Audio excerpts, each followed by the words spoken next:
What is the latest trends in terms of fraud? Like, what are you seeing? One of the recent trends that we're trying to guide our carriers on is not selling their MCs. This is something that we've seen really tick up in the past couple of months or so, where carriers who are not actively driving are selling their active MCs to fraudulent actors.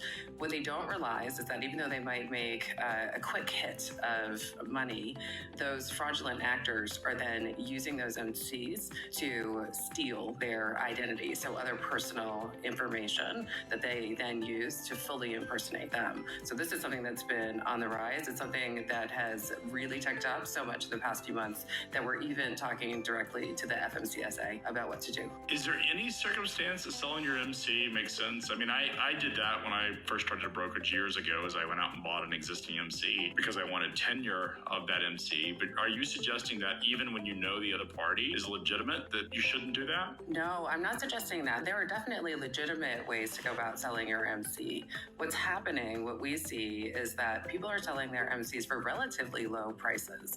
And when we talked about it with the FMCSA, being able to sell your MC was actually designed more for absorbing a whole company and then changing the contact information over to the new owner. What's happening when there are nefarious actors involved is they purchase the MC, but they don't change any of the personal contact information that's associated with it. So it becomes almost like a paid-for identity theft that is really victimizing carriers in particular. Yeah, especially if you don't know the other party. I think that's where your risk is exponential, is you meet them online or you meet them through some type of chat room, and all of a sudden things become a problem for you.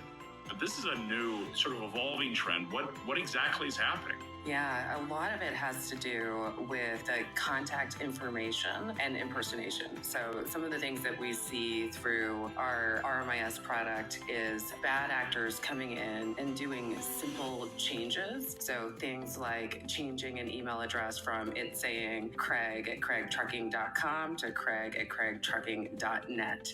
And so thereby rerouting information, raycons, etc., from a legitimate email address to a bad actor, and then fully intercepting the load itself or payment. So that type of impersonation is something that we really see on the rise right now. What are you guys doing to help inform and empower brokers and carriers to really deal with this issue? It is time to do quite a bit of education for particularly smaller carriers and smaller brokers to make sure they understand what's really at risk. So education, I think, is number one. Number two, this is really important, is across the board, Truckstop and other companies are rolling out things like identity validation. What we're doing is making sure that the person who is setting up an account with us is actually the person they say they are.